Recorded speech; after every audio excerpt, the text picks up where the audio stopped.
Did you know that almost every food product you consume daily, from milk and salad dressings to chocolate and ice cream, is a complex mixture of colloidal particles? Yes, that's right. Emulsions, suspensions, and capsules are used in nutrition, cooking, and food preparation for various reasons, including enhancing texture, stability, and flavor. Emulsions, like salad dressings, provide a smooth blend of oil and water-based ingredients, improving taste and mouthfeel. Suspensions allow the even distribution of solid particles in a liquid, ensuring consistent flavor and texture, for example, in chocolate milk. Capsules, used in molecular gastronomy, can encapsulate flavors or nutrients, releasing them at the desired time to enhance the eating experience or nutritional value. These techniques enable culinary innovation, better nutrient delivery, and improved food quality and enjoyment. A colloid is a type of mixture where one substance is dispersed evenly throughout another. In food science, these colloids are often categorized into three main types: emulsions, suspensions, and capsules. Emulsions, a type of colloid, are a mixture of two or more liquids that are usually immiscible, like oil and water. From the velvety texture of mayonnaise to the creamy consistency of milk, emulsions are everywhere in our daily diet. Not to be overshadowed, suspensions also hold their ground in our food system. A suspension is a heterogeneous mixture in which solid particles are spread throughout a liquid without dissolving. Think about the pulp in your morning orange juice, or the tiny grains in your favorite mustard. Those are examples of suspensions. Last but certainly not least, we have capsules. In food science, encapsulation refers to the technique of entrapping a substance within another substance. It's like a miniature delivery system for flavors, nutrients, or colors. These tiny capsules can be engineered to protect their contents from degradation, control their release, or mask undesirable flavors. Together, these three types of food colloids contribute to the diverse tastes, textures, and appearances of the food we eat. They play a key role in enhancing the sensory experience of food, improving its nutritional value, and even extending its shelf life. But here's the best part: the science of food colloids doesn't stop at what we typically consider food. It also extends to other areas such as pharmaceuticals, cosmetics, and even the paint on your walls. The science of food colloids is all around us, and it's far more than just a blend of ingredients. It's a delicate balance of chemistry, physics, and biology, all working together to create the foods we love. So the next time you bite into a creamy chocolate or sip a smoothie, remember, you're enjoying the magic of food colloids. What's common between a vinaigrette dressing and a scoop of ice cream? They both are perfect examples of emulsions in food science. When we talk about emulsions, we're referring to a system of two immiscible liquids, usually oil and water, with one dispersed in the other in the form of tiny droplets. These droplets can range in size from a few nanometers to a few micrometers. Now, you might be wondering, how do these two liquids, which typically prefer to stay apart, come together to form a stable emulsion? That's where emulsifiers come into play. Emulsifiers are surface-active substances that lower the surface tension between the oil and water, allowing them to mix and form a stable emulsion. These emulsifiers can be naturally occurring, like the lecithin found in egg yolks, or they can be synthetically produced. They can even be proteins or polysaccharides. Emulsions in food science can be classified into two main types: oil and water and oil. The type of emulsion formed depends on the volume fraction of the two phases and the type of emulsifier used. In an oil and water emulsion, tiny droplets of oil are dispersed in a continuous phase of water. This is the type of emulsion we find in low-fat mayonnaise or milk. On the other hand, a water and oil emulsion is where water droplets are dispersed in a continuous oil phase. Think of butter or margarine. That's a classic example of a water and oil emulsion. The applications of emulsions in food science are vast and varied. They play a critical role in the texture, taste, and overall sensory appeal of many of our favorite foods. From the creaminess of ice cream to the tangy kick of a vinaigrette dressing, emulsions are everywhere. They also have a significant role in the delivery and absorption of fat-soluble vitamins and other bioactive compounds, contributing to the nutritional value of the food. So, emulsions contribute significantly to the texture, taste, and overall sensory appeal of many of our favorite foods. Ever wondered why orange juice with pulp feels different than the pulp-free version? That's because it's a suspension. Now, what exactly is a suspension? In the simplest terms, a suspension is a heterogeneous mixture of solid particles in a liquid medium. These particles are usually larger than 1 micrometer and tend to settle over time under the influence of gravity. The intriguing part? The stability of these suspensions is vital in food science. It's this stability that makes sure your tomato soup remains a delicious, uniform blend instead of separating into solids and liquids. But why does this matter? Well, suspensions have a significant influence on the texture and mouthfeel of food. You see, the dispersed particles in a suspension can provide a unique texture and consistency. They can make your food feel thicker, creamier, or even grittier depending on the size and nature of the particles. They're the reason why certain beverages or soups feel hearty or wholesome in your mouth. And it's not just about the feel. Suspensions also play a role in the visual appeal of food. They contribute to the opacity or cloudiness of beverages and can enhance the color of certain food products. So where can you find these suspensions? They're pretty much everywhere. From the pulp in your orange juice to the tiny fat globules in milk, suspensions are a common feature in many food products. They're in your salad dressing, your fruit smoothie, even in the chocolate milk you might enjoy as a treat. In the world of food science, creating the perfect suspension is a delicate balancing act. It's about finding the right combination of ingredients, the right processing techniques, and the right storage conditions to maintain the stability, texture, and flavor of the food product. So the next time you're sipping on a pulpy orange juice or enjoying a bowl of hearty soup, take a moment to appreciate the science behind it. You're enjoying more than just a meal. You're experiencing a carefully crafted suspension that combines the art of cooking with the principles of food science.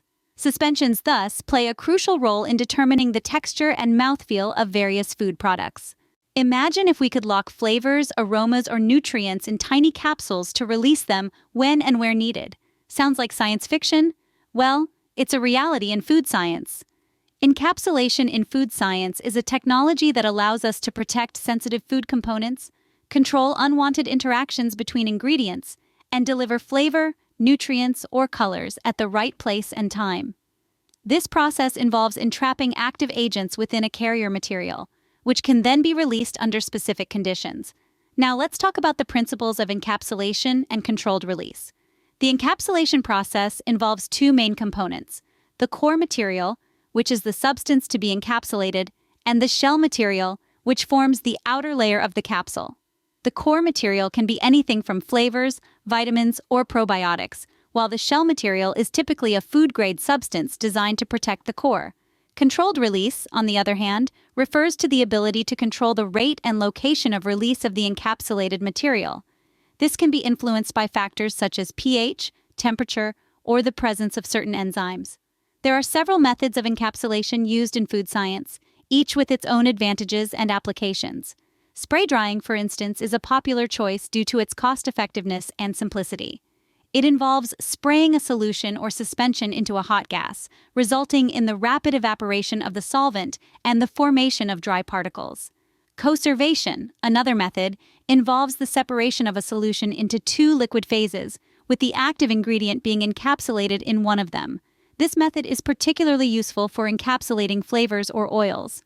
Liposomes, on the other hand, are tiny spherical vesicles that can encapsulate both water-soluble and fat-soluble substances. They're commonly used for the delivery of nutrients and bioactive compounds. These encapsulation technologies have a wide range of applications. They're used to encapsulate flavors, enhancing their stability, and ensuring their release at the right time to maximize taste. They can also be used to stabilize vitamins, preventing degradation and loss during processing and storage. And let's not forget about probiotics. Encapsulation can protect these beneficial bacteria, enhancing their survival during processing and storage, and ensuring their release in the intestinal tract where they exert their health benefits.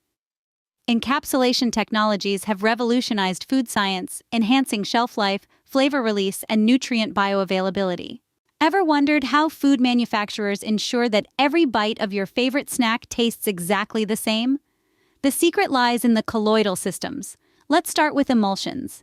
These are mixtures where two liquids that normally don't mix, like oil and water, are dispersed evenly throughout each other. This allows for a consistent distribution of flavor molecules in food products. Think about your favorite salad dressing. The oil and vinegar are emulsified so that the tangy vinegar flavor is evenly spread throughout the oil. Without emulsions, the vinegar and oil would separate, leading to an inconsistent flavor. Moving on to suspensions. If you've ever enjoyed a thick, creamy soup, you've experienced a suspension. In a suspension, small solid particles are dispersed in a liquid. This not only gives the soup its thickness, but also helps to distribute flavors evenly.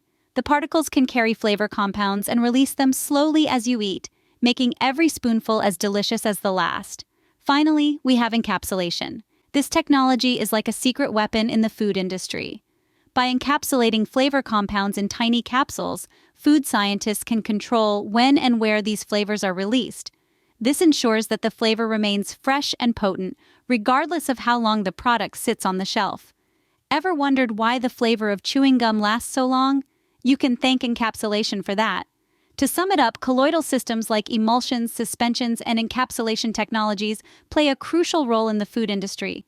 They help to ensure that flavors and tastes are evenly distributed, remain fresh, and are released at the optimal time to provide a consistent and enjoyable eating experience. By manipulating colloidal systems, food scientists can control and enhance the flavor and taste of food products.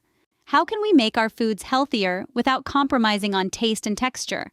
Enter food colloids. Food colloids are more than just a scientific curiosity. They are a powerful tool that can help us enhance the nutritional value of our foods. One of the ways they do this is through the encapsulation of vitamins, minerals, and bioactive compounds. The process of encapsulation involves trapping these nutrients within microscopic particles. This not only protects them from degradation, but also allows for their controlled release during digestion. So, you get the maximum nutritional bang for your buck. But that's not all. Food colloids can also play a significant role in fat replacement and reduction. Emulsions and suspensions, two types of food colloids, can be used to mimic the mouthfeel and flavor of fat. By doing this, we can reduce the fat content of foods without losing the qualities we love about them. This is particularly useful in the production of low-fat and fat-free products. Now let's talk about bioavailability. This is a measure of how easily a nutrient can be absorbed by our bodies, and it's another area where food colloids shine. Certain nutrients, such as vitamins A, D, E, and K, are fat-soluble. This means they need fat to be absorbed effectively. Nanoemulsions and microencapsulation, both techniques involving food colloids, can enhance the bioavailability of these nutrients. They do this by reducing the size of the fat droplets that carry these vitamins, making them easier for our bodies to absorb. So, whether it's protecting nutrients, reducing fat, or making vitamins more absorbable, food colloids are hard at work improving the nutritional value of our foods. And the best part? They do all this without impacting the taste, texture, or overall eating experience. Food colloids thus offer exciting opportunities to improve the nutritional value of our foods. Texture plays a crucial role in our food experiences, but how can we tweak it? The answer lies in the world of food colloids. In our culinary journey, we've explored the roles of emulsions, suspensions, and capsules in enhancing flavor, taste, and nutritional value. Now, let's turn our attention to texture. It's what makes a soup hearty, a sauce velvety, or a dessert decadently rich. It's also a key factor in how we perceive food, and it's largely governed by the colloidal systems we've been discussing. When we manipulate these systems, we can dramatically change the texture of our food.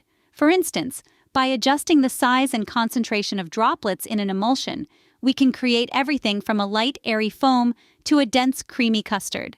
This is the magic of food colloids at work. Similarly, modifying the particle size distribution in a suspension can alter the thickness and mouthfeel of a beverage, making it smoother or grittier depending on our preference. And capsules, they can provide a surprising burst of flavor or texture, adding a fun twist to an otherwise common dish. But how can we measure these textural changes? Enter sensory evaluation. This technique employs our 5 senses to assess the quality of food, including its texture. Trained sensory panels or sophisticated instruments can detect subtle changes in crunchiness, creaminess, or chewiness, providing valuable feedback for food scientists. Sensory evaluation is not just about good or bad. It's about understanding the interaction between food and our senses, and using this knowledge to create better, more enjoyable food experiences. Take ice cream, for example. The ideal texture is smooth and creamy, not icy or grainy. This can be achieved by carefully controlling the size and distribution of ice crystals during freezing, a process that heavily relies on the principles of food colloids. In essence, emulsions, suspensions, and capsules offer us a toolkit for textural modifications. By mastering these systems, we can enhance not just the flavor and nutritional value of food, but also its texture, contributing to a more satisfying and enjoyable eating experience. From crunchy to creamy and from thick to thin, food colloids help us create and enjoy a wide range of textures in our foods. As exciting as the world of food colloids is, it's also important to consider the regulatory and safety aspects. The use of emulsions, suspensions, and capsules in food science is governed by stringent regulations that ensure the safety and well-being of consumers. These regulations cover various aspects such as the permissible levels of additives, the types of emulsifiers that can be used, and the safety of encapsulation techniques. In addition to these regulations, food scientists also need to consider safety considerations, such as the potential for allergenic reactions, the stability of the colloids, and their impact on the overall nutritional profile of the food product. For instance, while encapsulation can help protect sensitive nutrients, it's important to ensure that the encapsulation method itself does not degrade the nutrient or introduce harmful substances. While food colloids offer numerous benefits, it's essential to use them responsibly and in compliance with food safety regulations.